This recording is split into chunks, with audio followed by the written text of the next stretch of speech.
w'ishyamba ngo najye mu ishyamba ngo bamwohereze ariko ageze yamenye ubwenge. Dawidi wari mu ishyamba yakoraga imirimo itatu. Yafataga umwanya yarasengaga kandi gusenga kwe kwatumaga imyuka mibi ihunga. Hanyuma yabonaga umwanya yararirimbaga, kuririmba kwiba cyasanga aririmba imyuka mibi igahunga. Hanyuma ngo yeguraga gitara agacuranga yacuranga imyuka mibi igahunga. Haleluya! Iyo ageze aho yabwira abantu ngo mu buzima urimo no mu nzira ucamo ujye ugira ibyirato wirata mu maso y'Imana. Kandi nabwiye abantu ngo guhamiriza abantu ko tutakoze ibyaha ntabwo ari uko twavuze tuba mu rusengero, ahubwo kunesha icyaha nyirizina ni ukutagikora uri kuritera aho gikwiye gukorerwa. Kuvuga ko wanesheje inzoga ntabwo kuvuga ko kuva wavuka ugakura ugashaka wavutse wari nta nzoga ihaba ugendana n'inshuti zitanywa inzoga ushaka umugabo utanywa inzoga none ngo sinywa inzoga. Twabwirwa n'iki kugeze kuri tera hiri ariyo yonyine, nta mazi ahari, nta fanta zihari, nta mitobe ihari, kutayinywa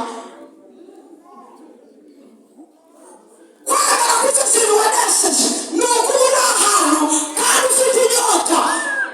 Hakaza primusi, hakaza mitsingi, hakaza n'icyuma, hakaza urwagwa n'ikigage, hakaza utuginga na dondo ubwonko, hakaza n'adondo ubwonko. Hanyuma warangiza n'ubwo ushonje ufite n'inyota ugataha nta kintu ufashe. Wasanga impamvu uvuga ngo fanta ari uko zihari, zidahari ukaba uri n'ahantu hatari hafi y'itorero ry'iwabo wavuga ati ni mu mbeho mwe vuba ntawe nduzi. Impamvu uvuga ngo nturasambana utaragera kuri tera uri kumwe n'umuntu nakubwira ati ntumvaho akavuga ati ndakwica ugatuvuga ati kugira ngo mpfe ugure tubirangize. Kubihamya nyakuri ko wanesheje icyaha ni ugukira kuri tera aho gikorerwa. Mana ishimwe kandi duhe imbaraga zo kudushoboza.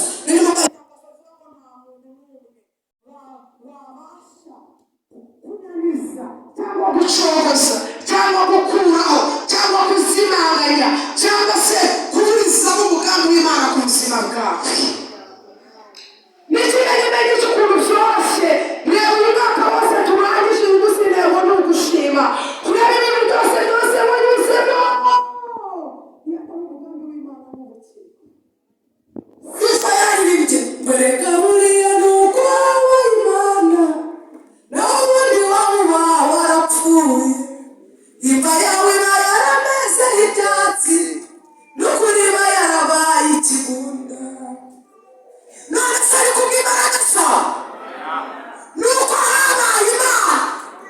Kuri yaravuze mbere gahari w'igihe urugamba rukomera ukabura ugana ukakubita hirya ukakubita hino ukabura wisha, ariko hari w'Imana itagibura ukwigira. Nubwo hasi ibihurura nayo nyanja itukura, nubwo hasi ibikubita nk'inkuba zo mu kirere, ntacyo Imana idashobora, ntacyo Yesu adashobora, ntacyo Imana idashobora.